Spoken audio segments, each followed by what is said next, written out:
Hey everyone! Today, we're going to crack the code on a huge idea in trigonometry, the period of a wave. This is the secret that basically controls the rhythm of, well, almost everything, from light to sound, and we're going to make it super clear.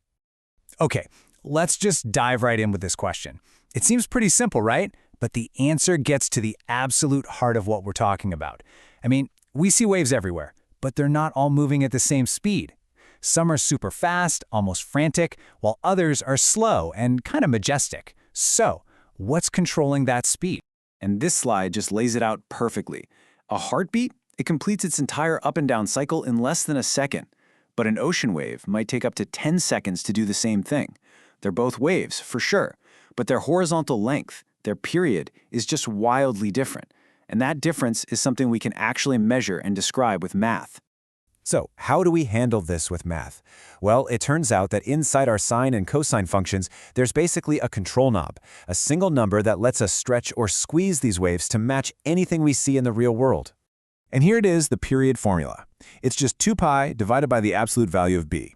Now, you might be asking, why 2 pi? Well, remember the unit circle? A standard sine or cosine wave completes one full cycle as it goes all the way around that circle, which has a circumference of 2 pi. So that b value is really telling us how many waves we're going to cram into that standard 2 pi space. This chart really breaks down that relationship. And notice what happens, because it's kind of the opposite of what you might first think. When b is a big number, bigger than 1, the period actually gets smaller. You're compressing the wave, making it faster.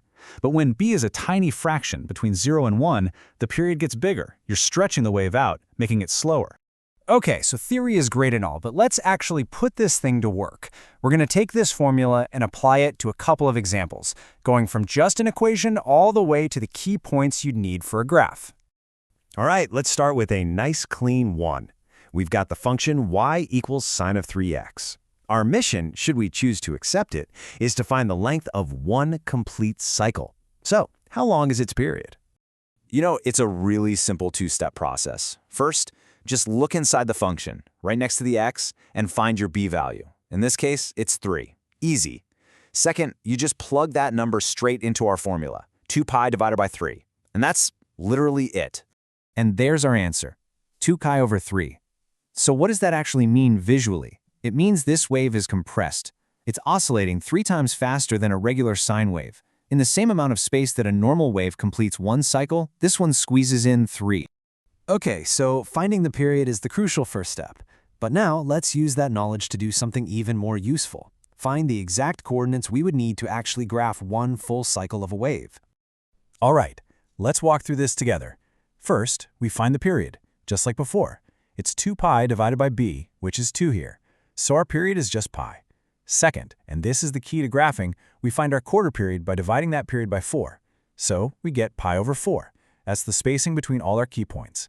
Third, we just list our x values. We start at 0 and keep adding that interval.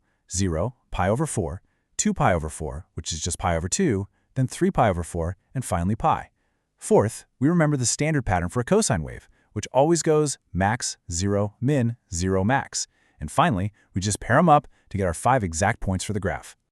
Now, before we go any further, I want to stop and highlight a mistake that is so common when you're first learning this. Getting this one little detail right is going to save you a lot of headaches, I promise. This slide shows the pitfall perfectly. It is so tempting to look at y equals sine of 3x and just say, oh, the period is 3. But no, b is not the period itself. B tells you how to find the period. You must always put it into the formula, 2 pi divided by b. Honestly, the best way to remember this is to just have a simple little thought in your head. Think of b as telling you how many cycles you get per 2 pi. So if b is 3, that means you're fitting 3 cycles in that standard space. And, well, naturally, if you're fitting more cycles into the same space, each one has to be shorter, right? Okay, so we can calculate a number. Who cares, right? Well, this whole concept isn't just some abstract thing for a math test. It's actually the hidden code behind something really beautiful in our world. That's right, we're talking about music. The pitch of every single note you have ever heard is defined by the period of a sound wave.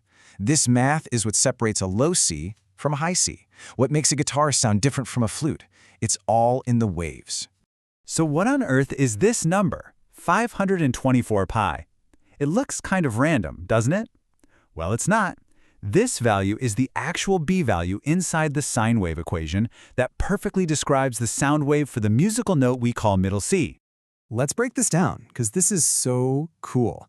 The note middle C is just a sound wave vibrating 262 times every second.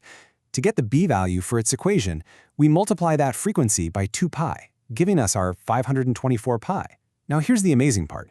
If you double that frequency, making it vibrate faster, you automatically cut the wave's period in half. And what our ears hear is the exact same note, just 1 octave higher. It's a perfect, predictable mathematical relationship. So we'll end with this thought. We've just seen how one little number in a formula, B, can literally define the pitch of a musical note. It really makes you wonder, doesn't it? What other parts of our world, from the color of the light hitting your eyes to the Wi-Fi signal in the air right now, are secretly being governed by the simple, elegant rhythm of a sine wave?